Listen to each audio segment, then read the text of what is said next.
Good evening, जय हिंद।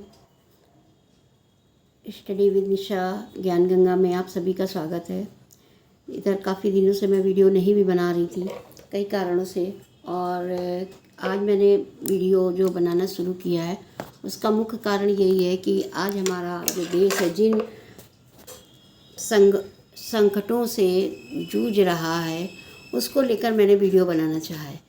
कारण ये है कि आज इस समय देश में इतनी उथल पुथल मची हुई है, इतनी ज़्यादा उथल पुथल मची है कि पूरा देश नवयुवकों को लेकर कितना बड़ा नवयुवकों के ऊपर संकट आ रहा है। सरकार कितने अत्याचार कर रही है कि उनको डंडों से पिटवा रही है, कुछ भी कर रही है।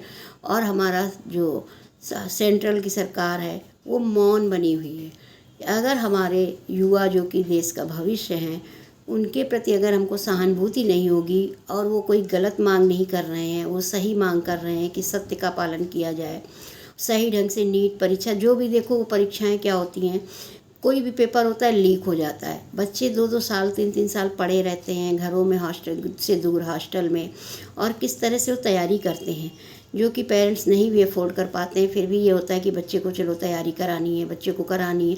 इसके बाद में लास्ट में क्या होता है रिजल्ट कि हमारा पेपर आउट हो जाता है।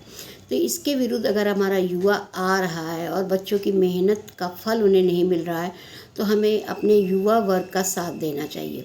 मैं कभी भी युवा से ये नहीं करती कि संघर्ष करो या तुम कर किसी गलत ढंग से विरोध अपना जताओ, लेकिन सरकार को इस तरह से, मतलब एक तरह से हम ये कह सकते हैं जिन्होंने कुछ किया भी नहीं उन पे भी लाठी डंडे। आखिर हम बच्चे हमारे जो हैं देश के, वो किस तरह से अपनी बात सरकार तक पहुंचाएं। जो कि बच्चे, कोई डॉक्टर बनना चाह रहा है, कोई इंजीनियर बनना चाह रहा है, कोई शिक्षक बनना चाह रहा है, कोई अधिकारी बनना चाह रहा है, वो इतनी मेहनत करता है, इतनी मेहनत के लिए इतनी पढ़ाई करने के बाद लास्ट में क्या होता है उसका रिजल्ट या तो पेपर लीक हो जाता है, उसको फिर पुनः मेहनत करनी पड़ती है। तो ये सब सरकार इन सब चीज़ों पे ध्यान ना देकर अगर हमारा युवा वर्ग ही असंतुष्ट रहेगा तो हमारे देश का भविष्य कहाँ जाएगा। देश के भविष्य के साथ खिलवाड़ करना बहुत ही बुरी बात है। मैं किसी भी पक्ष या विपक्ष की बात नहीं करती, कोई भी सरकार बने, कांग्रेस हो भाजपा हो, लेकिन इन सारी चीज़ों को, क्योंकि आज हम लोगों की जब एज हो जाएगी तो हमारा जो भविष्य है वो नौजवान ही है। ये हमारा युवा वर्ग जो कि जिनको कि हम लोगों से भी ज़्यादा ज्ञान होता है, उन पे लाठी डंडे बरसाना ये क्या एक देश के लिए अच्छी है? ये तो स्थिति वही बांग्लादेश और आपकी नेपाल वाली स्थिति कुछ समय में आ जाएगी अगर, लेकिन जनता जब आम हो जाती है तो उसको कोई नहीं संभाल सकता। सरकार को ये बात समझनी चाहिए।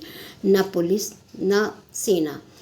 क्या होगा? जलियांवाला बाग जैसी कांड होंगे या कुछ इस तरह की हरकतें होंगी जिसमें बच्चों के साथ, अभी तो कुछ भी नहीं हुआ, लाठी चार्ज हुआ है, अशुगोल छोड़े गए हैं, इसके बाद क्या होगा? कुछ और सारी चीज़ें भी हो सकती हैं। तो इस पर मोदी जी जो हैं हमारे जो देश के, अरे सड़कें और मंदिर बनाने से हमारे देश के बच्चों का भविष्य नहीं बनेगा। आज जितना युवा वर्ग है सब असंतुष्ट है, एक एक पोस्ट के लिए हज़ार हज़ार बच्चे पहुंचते हैं। आखिर क्यों? जब यूपी में चुनाव होने हैं 27 में, आपके पास एकदम से वैकेंसी आ गई, इसके 5 साल पहले कोई वैकेंसी नहीं थी। तो ये सब क्या है? अब यहाँ की भी जनता, चाहे यूपी की हो चाहे सेंट्रल में हो, सारे लोग जागरूक हो चुके हैं कि ये सरकार क्या चाहती है। अपना पूरा सत्ता अपने पूरे कब्जे में करना चाहती है। इसके लिए ही युवा वर्ग अगर सामने आ रहा तो हमें उसका पूरा सहयोग देना चाहिए। अगर किसी के कोई भी नेता होता है, कितना पढ़ा लिखा होता है, क्रिमिनल भी नेता बन जाता है, उसको शिक्षा का क्या महत्व कि वो बच्चा कैसे नीट की परीक्षा की तैयारी करता है, कैसे कैसे वो फेस करता है, आर्थिक मानसिक सारी चीज़ों को, अपने शौक़ों को छोड़कर पढ़ाई करता है। और उसके बाद लास्ट में क्या होता है? पेपर आउट, सारी पढ़ाई व्यर्थ गई या कुछ सीटें बिक जाती हैं।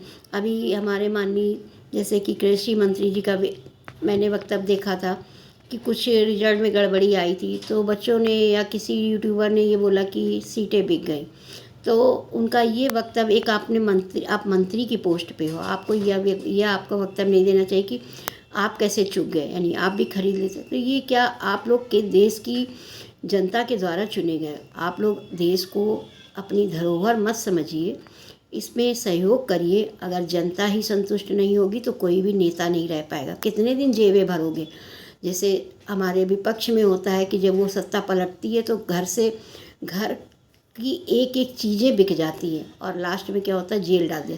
तो आज आपका है, बीजेपी का है, बीजेपी सरकार ने बहुत काम किए, बहुत अच्छी है। मैं ये नहीं कह रही हूँ कि बीजेपी ने कुछ किया, लेकिन युवाओं के लिए, जो युवा वर्ग बेरोजगार है, मंदिर से क्या उनको नौकरी मिलेगी? मंदिर में भी इतने घोटाले हो रहे हैं। जनता के पास कोई भी मंदिर दर्शन करने जाता है, चाहे उसके पास कुछ भी ना हो, लेकिन वो भगवान के नाम पे अपना सब कुछ अर्पण कर देता है, उसमें भी घोटाला हो रहा है। ये आखिर पैसा जा कहाँ रहा है? तो जब चोरी सारे बैठे हैं, तो जनता जब सड़कों पे आएगी तो सारी चीज़ें धरी की धरी रह जाएंगी। मेरा यही अपनी भाजपा सरकार से कहना है कि चाहे वो केंद्र में हो, चाहे वो राज्य में हो, गलत नीतियों को ना अपनाएं, युवा वर्ग का भविष्य देखें, युवा वर्ग का साथ दें, क्योंकि यही हमारे भविष्य है। आप लोग तो कुछ दिन 5 साल बाद चुनाव लड़ेंगे, नहीं लड़ेंगे, नहीं जीतेंगे, लेकिन जनता जो हमारी युवा है उसका तो एज निकल जाएगा ना, वो दोबारा हो पाएगा, दे पाएगा एग्ज़ाम की? नहीं दे पाएगा। इसलिए अपनी नीतियों को सुधारिए, और अगर एक अच्छा नेता होता है तो देश अच्छी तरीके से चलता है, और सब अपने ही खजाने अगर भरने लगते हैं। अगर मांगा जा रहा है धर्मेंद्र जी से कि आप अपना इस्तीफ़ा दीजिए, नहीं सेटिस्फाइड हैं तो इस्तीफ़ा दे दीजिए। उसमें कौन सी, आपके पिताजी की ये सीट नहीं थी कि आप उसको एकदम कैप्चर्ड कर लिए हैं? आप उसको इस्तीफ़ा दीजिए। अगर हमारा युवा वर्ग ही शिक्षा के क्षेत्र में नहीं संतुष्ट है तो आपको पद पे रहने का कोई भी हक नहीं है। किसी शिक्षित वर्ग को रखिए। आपकी खुद की एजुकेशन नहीं मालूम होगी कि आपकी एजुकेशन है, आप क्या शिक्षा के बारे में ध्यान दोगे, आप क्या करोगे?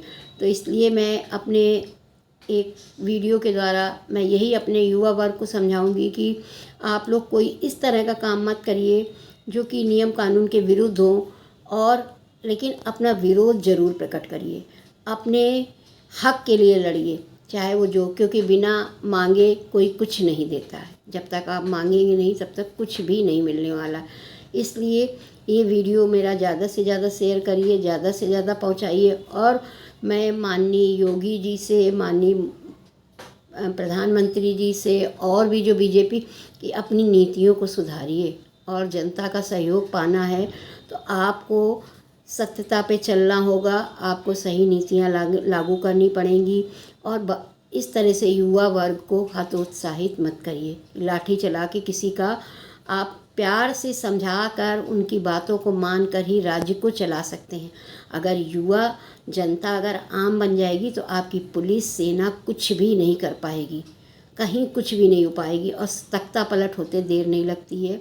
इसलिए आप लोगों से अभिवादन है, अभी भी कुछ नहीं बिगड़ा है, अभी भी सही नीतियाँ, सही योजनाएं, सही युवा वर्ग को संतुष्ट करिए, और ज़्यादा से ज़्यादा आप उनके हितों का ध्यान रखिए। क्योंकि आप लोग तो केवल एक कानून, आप लोग ना तो कभी जर्नल में चलते होंगे, ना स्लीपर में चलते होंगे, हवाई जहाज़ की यात्रा करते हैं, जिनके बच्चे हैं, जिनके नहीं है भी है परिवार, और इसके बाद उनके बच्चे विदेशों में पढ़ते हैं।